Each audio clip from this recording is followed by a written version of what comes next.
Kita sering mendengar kata-kata tersebut dalam percakapan sehari-hari ataupun berseliweran di media sosial. Saya malah pernah kemudian mendengarnya secara langsung dan membacanya di media sosial saya, baik di WA, Twitter, atau di Facebook. Kata-kata tersebut sebenarnya mengandung keganjilan karena dia menggabungkan antara sesuatu yang hak tetapi dimaksudkan untuk tujuan-tujuan yang batin. Saya teringat dengan kisah dari Imam Ali bin Abi Thalib karamallahu wajhah. Beliau adalah sepupu sekaligus menantu dari baginda Rasulullah SAW yang menjadi khalifah yang keempat dari Khulafaur Rasyidin. Pada masa beliau memerintah, ada sekelompok besar dari pasukan beliau yang keluar memisahkan diri, yang kemudian kita kenal dengan kelompok Khawarij. Mereka sangat bersifat tekstualis, berpikir skripturalis, dan mereka gampang mengkafirkan orang yang berbeda pendapat dengan mereka. Bahkan mereka melakukan tindakan-tindakan teror. Salah satunya yang mereka kafirkan adalah Imam Ali bin Abi Thalib karamallahu wajhah. Mereka mengkafirkan Imam Ali karamallahu wajhah karena Imam Ali mau melakukan upaya damai dengan Muawiyah bin Sufyan, di mana Imam Ali karamallahu wajhah melakukan upaya damai ini di Daumatul Jandal. Kita lalu mengenal kisah ini dalam sejarah-sejarah di mana upaya perdamaian ini gagal. Kaum Khawarij lalu mengkafirkan Imam Ali karamallahu wajhah dengan menggunakan dua ayat Al-Quran yang sering mereka ulang-ulang. Yang pertama adalah inil hukmu illa lillah, sesungguhnya hukum itu adalah milik Allah. Yang kedua adalah man lam yahkum bima anzalallah faulaika humul kafirun. Barang siapa yang berhukum selain hukum yang diturunkan oleh Allah, maka mereka itu adalah orang-orang yang kafir. Imam Ali karamallahu wajhah ketika kemudian mendengar tuduhan-tuduhan ini lalu mengatakan kepada kaum Khawarij, kalimatun haqqin wa bihal batin. Ini kalimat benar, kalimat hak, tapi digunakan untuk maksud-maksud yang batin, maksud-maksud yang tidak benar. Kalimat yang benar, tetapi ditujukan untuk maksud-maksud yang batil, sangat merusak, berbahaya, bahkan dapat mengancam keselamatan jiwa orang banyak. Masih ingatkah Anda dengan hari Jumat yang penuh dengan duka cita yang menaungi siswa SMPN 1 Turi Sleman, Yogyakarta, tepatnya pada tanggal 21 Februari tahun 2020. Pada hari naas itu, sebanyak 249 siswa SMPN 1 Turi mengikuti kegiatan pramuka dalam bentuk susur sungai Sempor di Desa Kerto, Kecamatan Turi. Namun kegiatan ini malah dilakukan saat musim hujan, di mana sungai manapun akan bertambah besar debit airnya, bertambah deras, bahkan meluap, termasuk Sungai Sempor. Masyarakat sekitar sungai sudah mengingatkan agar guru pembina pramuka tidak melakukan kegiatan itu, tetapi malah dijawab dengan gagah oleh salah seorang guru pembina pramuka. Mati dan hidup itu di tangan Allah. Susur sungai itu akhirnya membawa petaka. Air Sungai Sempor meluap dengan deras sekali, menghanyutkan peserta susur sungai. Korban berjatuhan, 10 orang siswa wafat dan 23 orang siswa lainnya luka-luka. Mari kita belajar kalimat-kalimat yang hak dari para murid Rasulullah SAW, yaitu para sahabat yang tingkat keimanan dan tawakalnya dijamin oleh Rasulullah SAW. Bagaimana sikap mereka ketika menghadapi wabah penyakit menular dan berbahaya? Pada tahun 17 sampai dengan 18 Hijriah, bertepatan dengan tahun 638 sampai 639 Masehi, di masa pemerintahan Khalifah Umar bin Khattab di negeri Syam, dilanda wabah Ta'un Amwas atau wabah Imlaus, sejenis penyakit pes bubuk yang sangat menular dan mematikan. Nama wabah ini berasal dari kota Amwas atau Emmaus Nikopolis di Palestina, yang merupakan markas utama pasukan Muslim di Syam.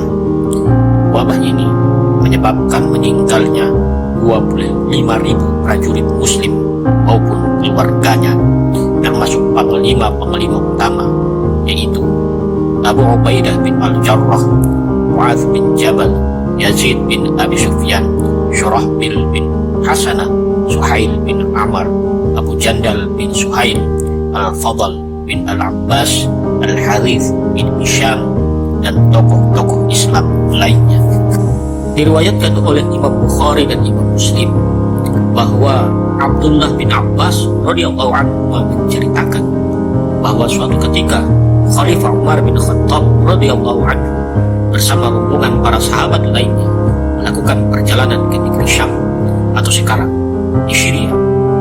Ketika sampai di Sadra, maka ia dijemput oleh panglima pasukan sekaligus gubernur Syam, yaitu Abu Ubaidah bin Al-Jarrah beserta pasukannya. Kemudian mereka mengabarkan kepada Khalifah Umar radhiyallahu anhu dan rombongannya bahwa di negeri Syam sedang berjangkit wabah penyakit. Khalifah Umar bin Khattab radhiyallahu anhu yang memanggil para sahabat. Yang pertama dipanggil adalah sahabat-sahabat yang berhijrah ke Madinah. Yang kedua yang dipanggil adalah sahabat-sahabat dari kalangan kaum Ansar. Dan yang ketiga yang dipanggil adalah tokoh-tokoh Quraisy yang masuk Islam setelah Fathu Makkah. Mereka semua ternyata berbeda pendapat. Sebagian sahabat menganjurkan agar Umar meneruskan perjalanan ke Syam karena beliau telah terlanjur keluar ke Madinah untuk bepergian ke Syam. Sedangkan sebagiannya berpendapat agar Umar tidak masuk ke Syam yang sedang terkena wabah penyakit, lalu harusnya pulang ke Madinah. Akhirnya Umar mengumumkan bahwa ia akan pulang pada pagi harinya ke Madinah. Abu Ubaidah lalu menukas, "Apakah engkau akan lari dari takdir Allah, wahai Amirul Mukminin?" Maka Umar menjawab, "Kalau saja bukan engkau yang bertanya, wahai Abu Ubaidah." "Ya," kata Umar, "kami akan lari dari takdir Allah menuju takdir Allah yang lain. Bagaimana pendapat jika kamu memiliki unta, kemudian tiba di suatu lembah yang mempunyai dua wilayah yang satu subur, sedangkan wilayah yang lain kering? Tahukah kamu jika kamu membawa ke tempat yang subur, maka kamu telah membawanya dengan takdir Allah. Jika kamu membawanya ke tempat yang kering, maka kamu telah membawanya pula dengan takdir Allah." Begitu diterangkan oleh Khalifah Umar bin Khattab kepada panglima perangnya Abu Ubaidah bin Al-Jarrah.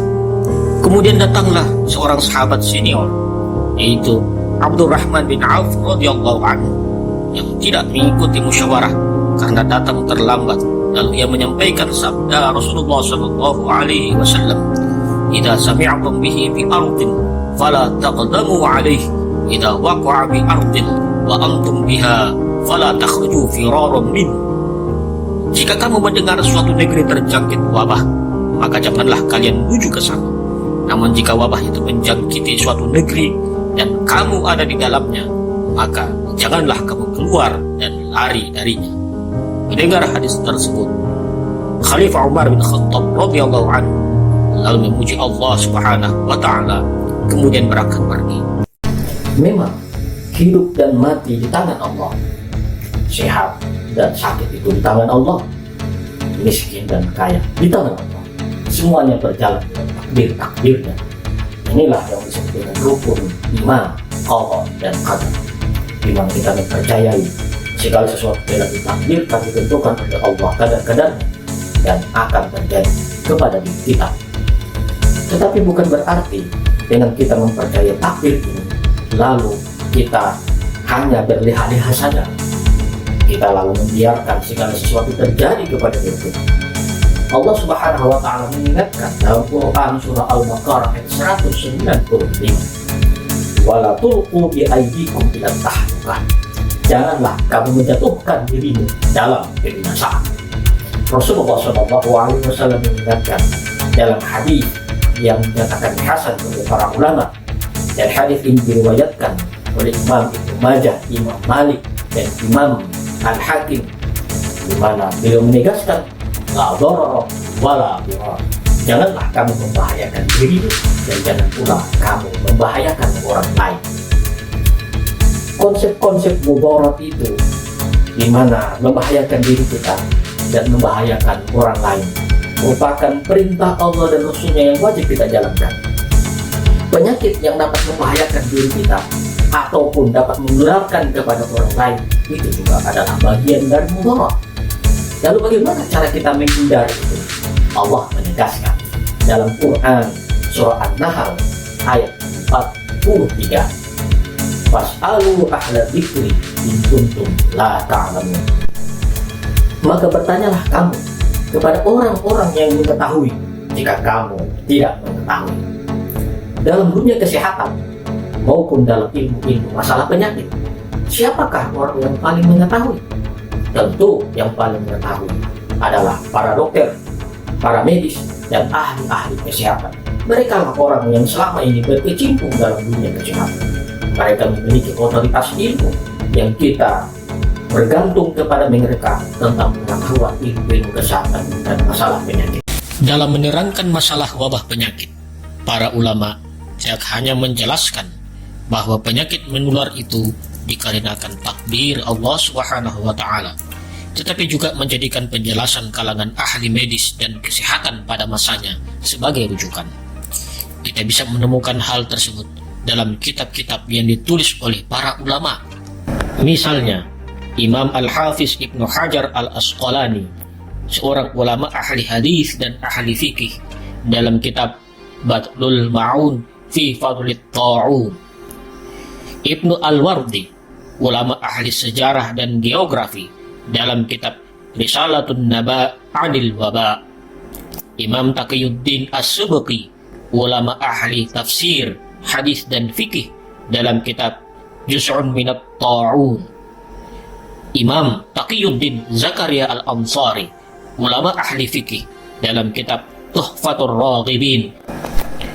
Para ulama masa kini juga menjadikan rekomendasi para ahli medis dan kesehatan dalam hal menjalankan ketentuan syariah, yaitu menjaga jiwa, hifzun nafs, dari pandemi COVID-19 dengan seruan-seruan mentaati protokol kesehatan pencegahannya, seperti menggunakan masker, sering mencuci tangan dengan sabun dengan penggunaan sabun minimal 20 detik, atau menggunakan hand sanitizer, menjaga jarak ketika bertemu dengan orang lain 1 sampai dengan 2 meter, menghindari kerumunan orang, dan tidak bepergian keluar rumah kecuali untuk maksud-maksud yang mendesak. وانطلاقا من القاعدة الشرعية درء المفاسد مقدم على جلب المصالح، والقاعدة الشرعية الأخرى يزال الضرر الأكبر بالضرر الأصغر. انطلاقا من كل ذلك، يؤكد الأزهر الشريف أن الالتزام بالتعاليم الصحية والتنظيمية التي تصدرها الجهات الرسمية المختصة، والتي من بينها الاعتناء بالنظافة الشخصية والتقيد بعادة التباعد الاجتماعي والالتزام بالبقاء في البيوت وتعليق صلوات الجمعة والجماعات، قليلة كانت هذه الجماعات أو كثيرة، مع الالتزام بأدائها في أوقاتها في المنازل دون تجمع.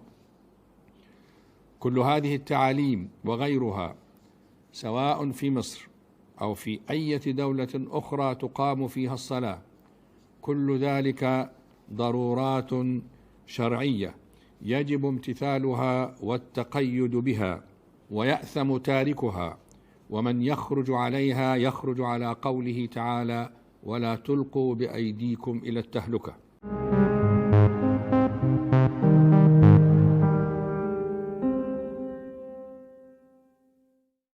akhirnya kita dapat mengatakan bahwa kata-kata hidup dan mati hanya di tangan Allah, sehat dan sakit hanya di tangan Allah, dengan maksud supaya meremehkan dari kewajiban untuk menerapkan protokol COVID-19 adalah merupakan sesuatu yang sungguh sangat menyesatkan secara syariah. Karena sebagaimana kemudian ditegaskan oleh para ulama, kewajiban ini merupakan kewajiban syar'i untuk menghindari kemudaratan yang akan terjadi kepada kita. Sementara menghindar kemudaratan merupakan tujuan-tujuan syar'i yang diwajibkan oleh Allah dan Rasul-Nya.